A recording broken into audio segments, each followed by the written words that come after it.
Metallica only showed real promise after they were joined by two talented musicians, guitarist Dave Mustaine and bassist Cliff Burton.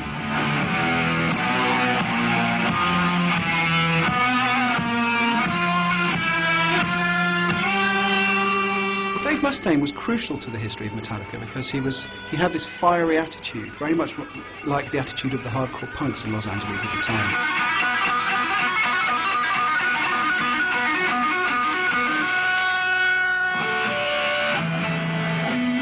And also he was an incredible musician. Some of the musicians in Slayer, I was talking to them the other day, and they told me that they used to go to these early Metallica shows to watch Dave Mustaine play his lead guitar. He used to be able to play these solos without actually looking at the instrument, which really impressed them. They were really drunk, you know, doing those shows, but you could hear the improvement when Cliff had joined, just with the amazing technique he had on the bass. You know, they just only played a couple of gigs together with Cliff and Dave in the band at the same time.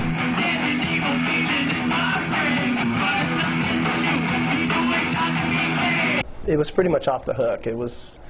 I remember watching this band, and it was like, it was pretty amazing, actually. It was pretty raw, but it was a trip because you had Dave Mustaine and James, and like they both kind of like were frontmen. Like one, you know, like for one song, James would announce that song or whatever, and then for another song, you know, Dave would, you know, talk.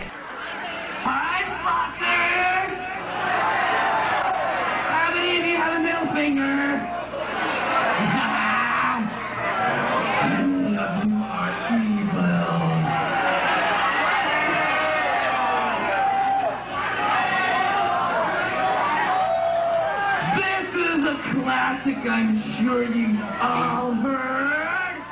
And you kind of saw that kind of separation there, you know, but it kind of worked. And James was like off the hook. He reminded me of like Reagan from The Exorcist. He was just like, wow, you know, just real crazy. But it was something really cool, you know, and I knew they were going to do something from that first show. They'd seen Cliff play in a band called Trauma, who were based here in the Bay Area.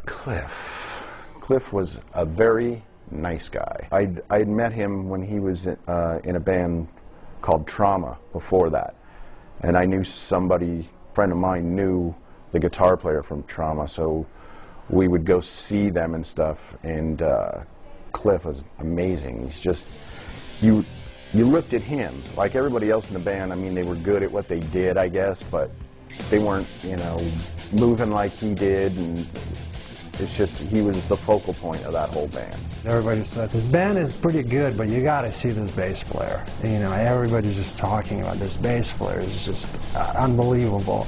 So naturally, you know, it was a must to see. All of a sudden, he was in Metallica.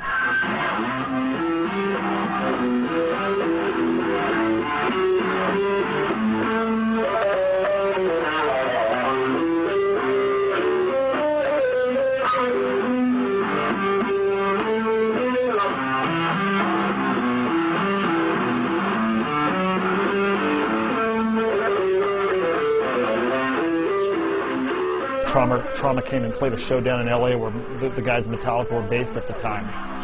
And they were really blown away by how great Cliff was, and they got a hold of Cliff and like, dude, we want you to join our band, because they weren't happy with Ron. And Cliff said, well, I'd be in to join you guys, but I ain't going to move to L.A. You're going to have to come up here if you want me to join your band. Los Angeles at the time was preoccupied with what we'd now call hair metal, with Motley Crue and Rat and Warrant. Los Angeles is the city you think of when you think of heavy metal.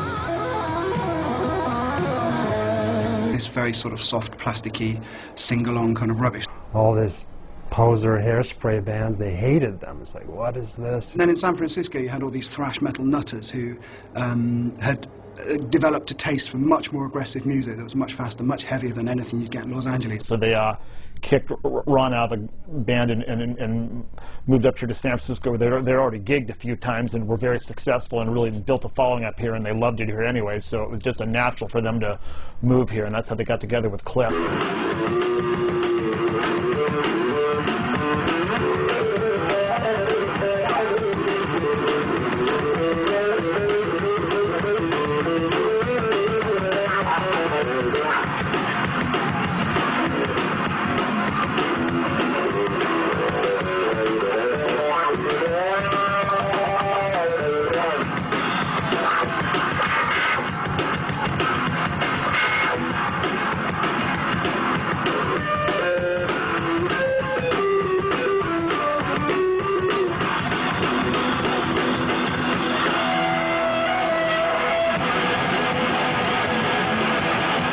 San Francisco shows were just off the hook. Crazy, drunken bashes.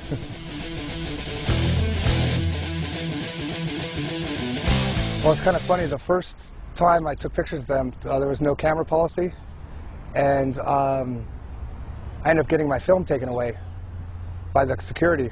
They tried to expose the film, and I ended up getting it back. Luckily, I rewound it back into the camera, and that ended up being the shot that Cliff used on the album, which is ironic, so it almost didn't exist.